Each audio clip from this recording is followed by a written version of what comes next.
What seemed impossible, so what? They decided anyway.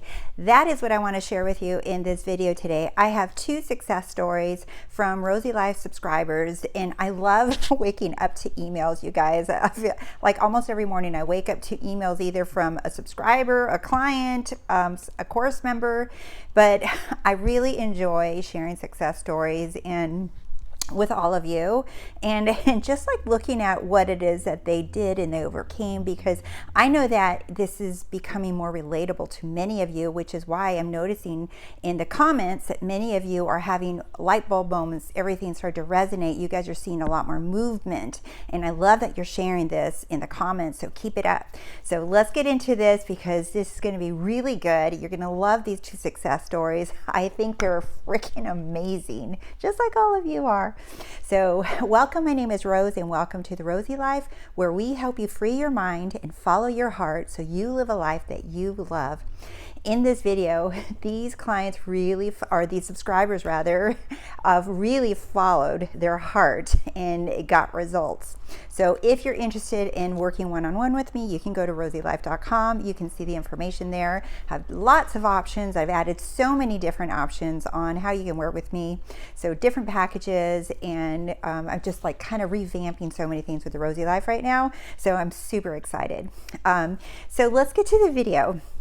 And by the way, you guys, thank you so much for liking the video, and thank you for subscribing to this channel, because we're doing that, and some of you are posting that you're sharing my videos in Facebook Messenger, manifesting groups, and different. I just really appreciate you guys so much.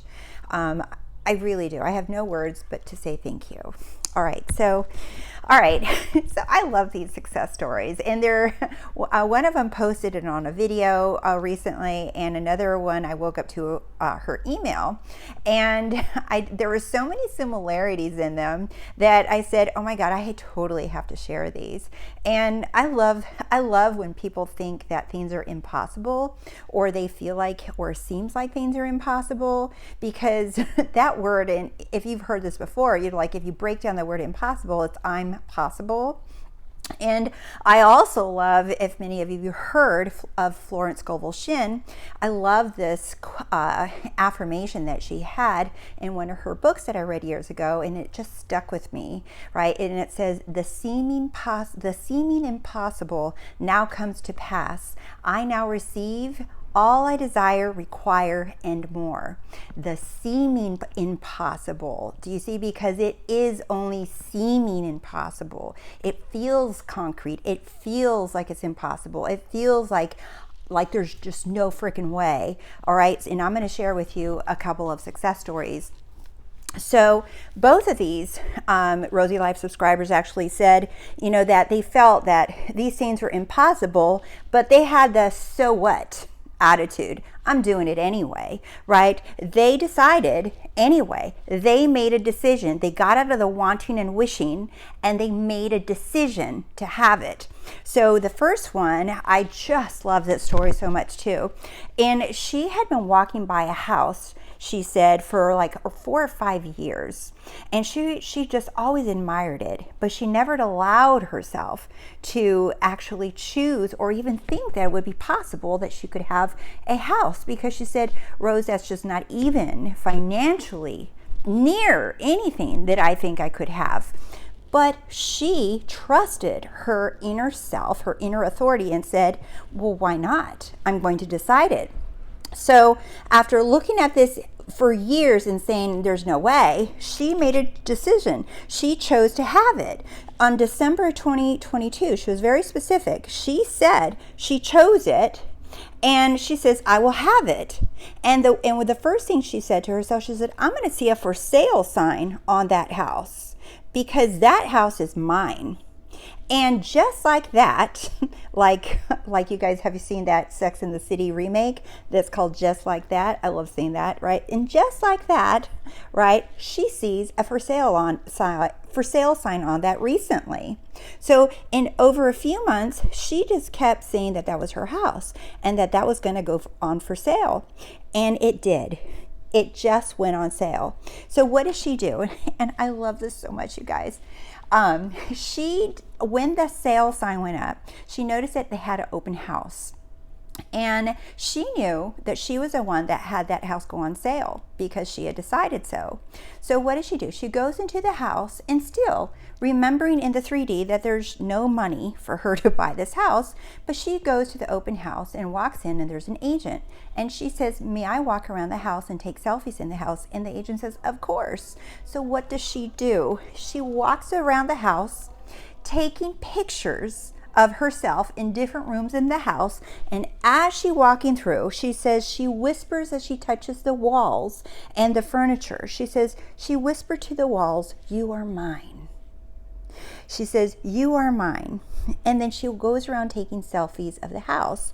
So this subscriber is in the state of her wish fulfilled. She is in full conviction that that house is hers. She already saw her power with that for sale sign on that house, right? And then she goes through the house declaring that house is hers with no evidence whatsoever that the money's there or how she's going to get it. She's not concerned with the how. She's going around declaring, you are my house. I love this so much. It totally reminds me of a Neville Goddard success story of his own, of when he was lying in bed. I don't remember if this is a story when he was in the Army, and I know that he manifested himself being discharged, and also he would lay in his bed in LA. But either one of those stories, he explained an imaginal scene where he was walking around his apartment in New York because he wanted to be home. And he walks around the apartment in his imagination, touching the furniture, touching the bed, and walking in the rooms in imagination, touching things, using the senses, right? Before long, he returns home to New York. And this totally reminded me of that story when she's walking around the house, but in this case, she's walking around physically touching the house, but it doesn't matter whether you do it physically or an imaginal act, because it doesn't matter what you do physically, it only matters what is happening within in the imaginal act. So she inside had the conviction. She was being that homeowner. Do you see? She was claiming, this is mine. So I so love this. And then we have this other Rosey Life subscriber. She emailed me this morning and said that since 2019, she had not taken a vacation.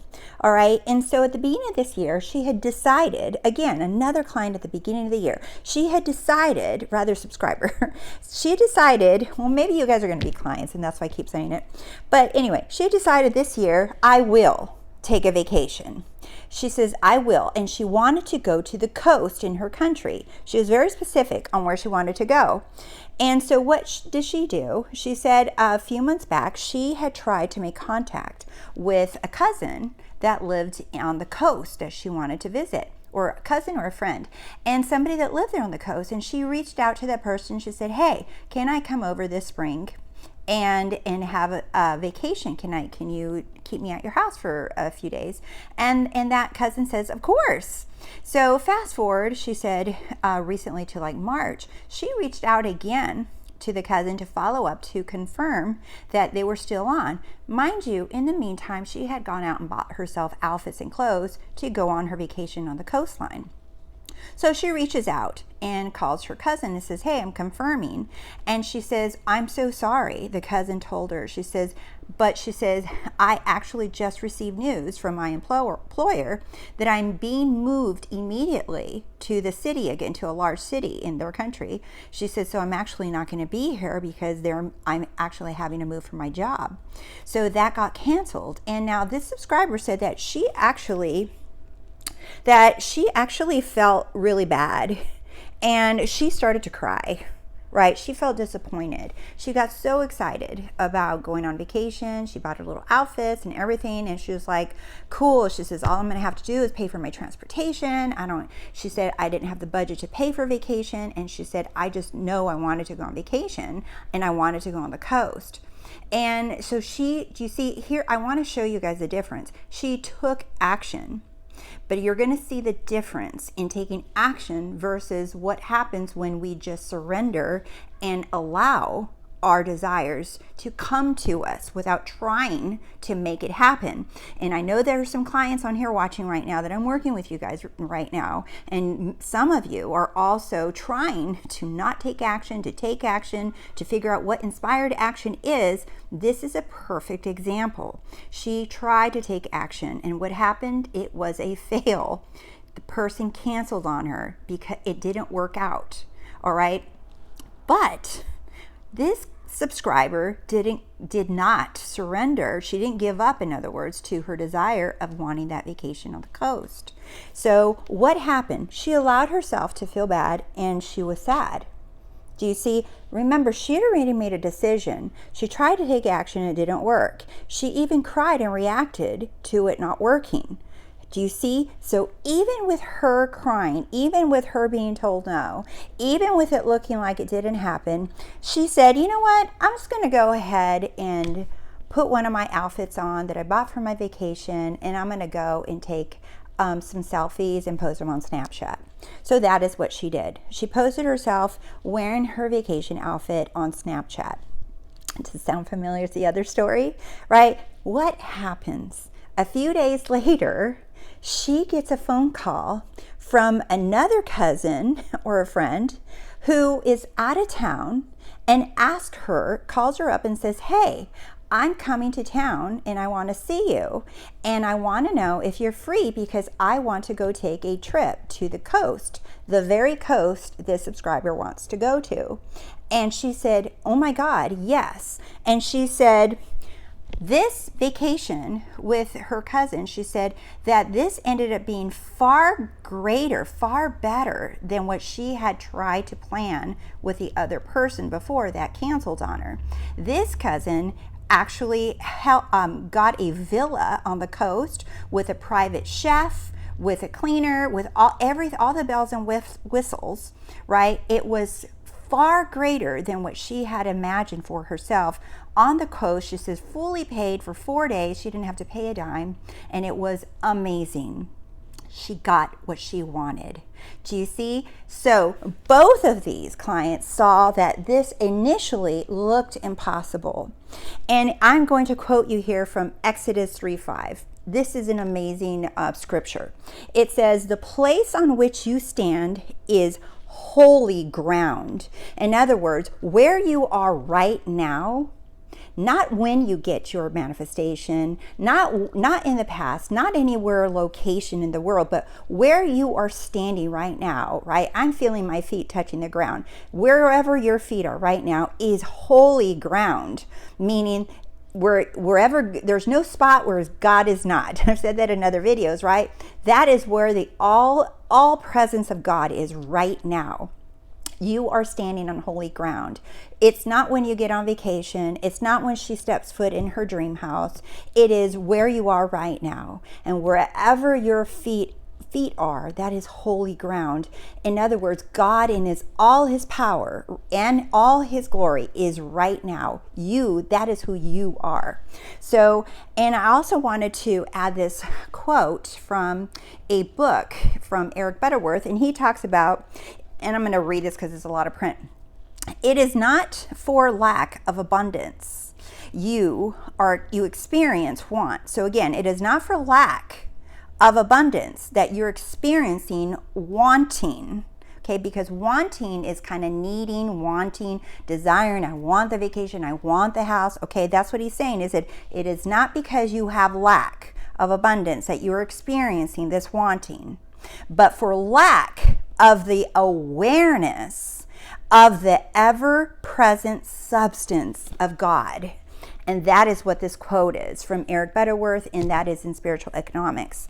Okay, so you're not experiencing wanting because you don't have. And abundance does not just mean money. It means everything, whatever it is that you are desiring. It's not that you're lacking the thing.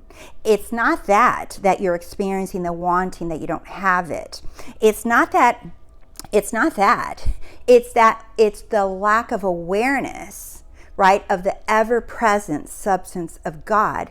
In other words, where you stand is holy, but you don't see it. Your awareness is not on the fact that you are standing in unlimited abundance in every single moment. Wherever you stand, you are standing and swimming in the middle of abundance. That lack of awareness is the only reason why you don't see what you want. And instead, you're thinking that because you don't have the thing that you are lacking. It's the reverse. Do you see that? So I just absolutely love these success stories. Thank you so much for sharing them with me in your comments, or you can send me an email at rose@roseylife.com. I posted that below in the information box at the top so you can see it really quickly. And I really enjoy sharing these success stories, and just love being here to share all this information with all of you and to help you guys just see who you really are within, the truth of who you really are, the truth of who we all are, and that is pure, unconditional love. I love you guys so much. And again, thank you for subscribing to The Rosey Life, and thank you for liking the video, and thank you for your love and support. I feel it. I genuinely feel love and support from each and every one of you. And I will see you soon, because you're all freaking amazing. Bye.